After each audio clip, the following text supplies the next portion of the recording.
As you can see, it is pouring raining in Central Florida, which is not odd for this time of the year. I have the camera on. I'm just going to turn it on. This is not going to be a long video, just in case anything really good or maybe not so good pops up so we can learn by it. As you can see, our precious cargo. I have Barbara and Evelyn and Lucy, the dog, in the back seat. So we're just going to see how this goes. In the Model X, which should be a great car for the rain. But we're about to find out, so stay tuned.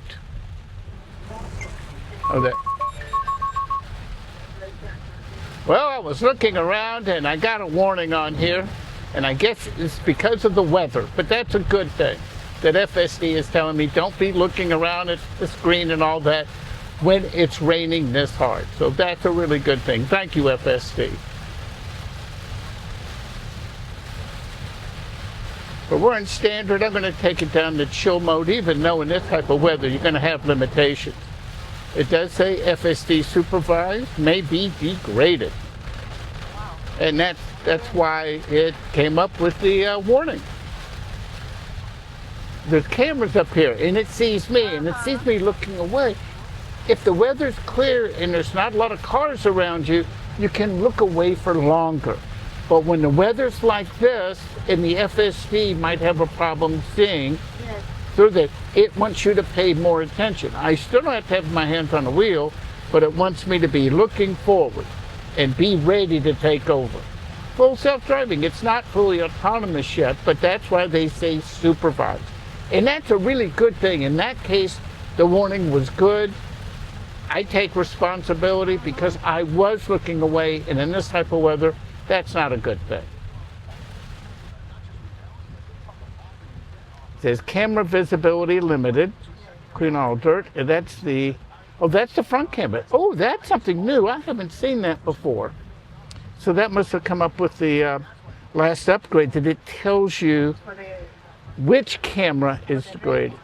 By the way, I have a new device. I ordered through Kickstarter, many months ago, that is a remote control washer that fits on your license plate frame, so I can hit a button and it would rinse off the camera, which would be good in this type of situation.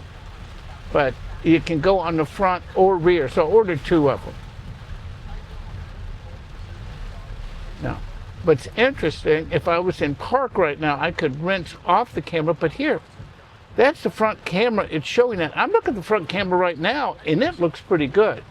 So it says one issue. Let me turn that off now. See, now, if you look, the front camera looks good. The rear camera looks good. The side cameras look good. Must be the ceramic coating. Here we have a 2:40 appointment for Lucy. Our arrival is 2:27. Lucy, you just love this weather, don't you? You okay back there? And just so you know, Lucy has a seatbelt on. Lucy, you have a seatbelt on, right? Yes. Oh, I got to look forward. We're driving.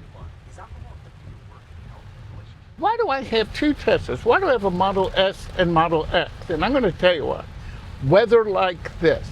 Well, first of all, if the weather's like this and you have heavy rain and there is a good chance of water accumulation, this car sits up higher than the Model S. So, it gives me a lot of confidence when driving, that we're going to get around puddles and anything that just like an SUV, better than a sports car. The Model S is like a 4-door sports car. It sits lower to the ground. While it does have the suspension I can raise, I don't have to think about it as much. So in bad weather, or when I have multiple passengers in the car, taking the Model X is a no-brainer. But for great highway trips, and if you're not expecting torrential downpours, or even as a daily driver, the Model S is a wonderful car. That's it for now. See you next time.